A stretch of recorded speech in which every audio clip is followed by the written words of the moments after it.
I recently spoke to one of the world's leading experts in game theory.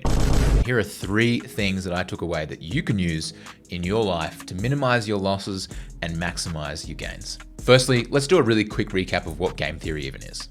In a way, game theory is like a really great strategy guide in understanding how to make the best moves to get what we want and win. It's like a secret code that can help us make smarter decisions because we understand how people think when they're making choices, and specifically when they're interacting in a strategic situation with you. So let's look at zero-sum games. Imagine you're playing a game like Monopoly. You're trying to do the best you can to make it a win for you, given your resources and circumstances, and so are all the other players.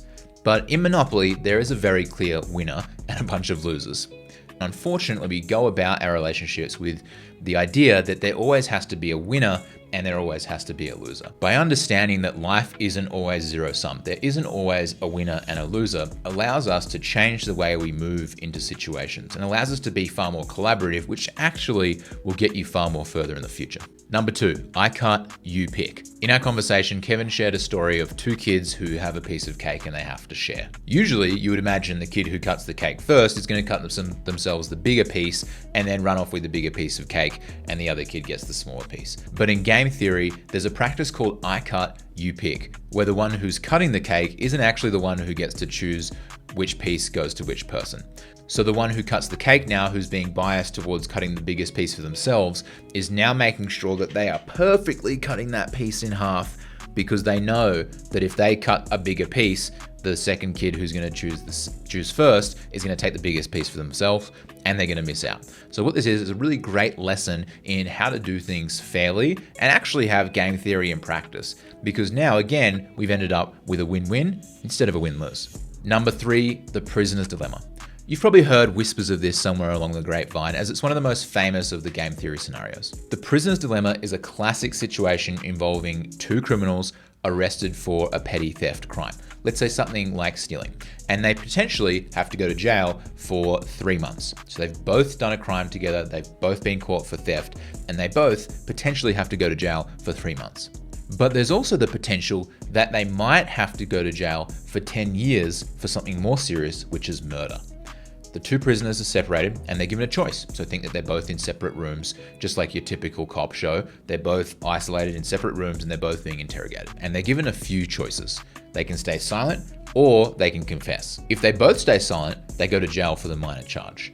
Okay, a little bit of crime, no worries, just 3 months. If one confesses and the other stays silent, then we'll need your testimony against him and you'll go free, but he'll go to jail for the larger charge. The confessor goes free, but the silent one gets a severe punishment of 10 years. If you both confess, then they're like, well, we don't need a testimony. You're both going to jail. We got you dead to rights.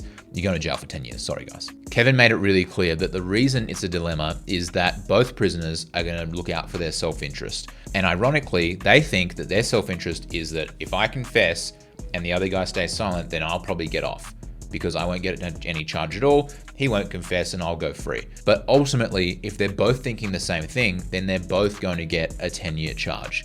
Whereas realistically, if they'd both stayed silent, they would have only gotten a 3-month charge. And this comes back once again to our zero-sum theory of always being a win-lose. How do we make sure that we're communicating properly, and how do we make sure we're understanding what the other person's motivations are so that we can ultimately end up in a win-win?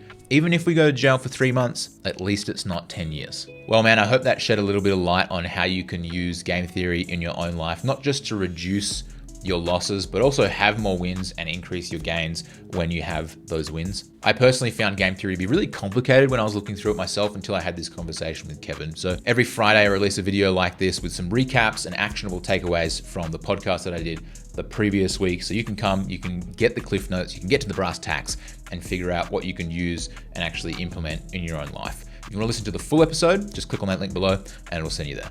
See you next time.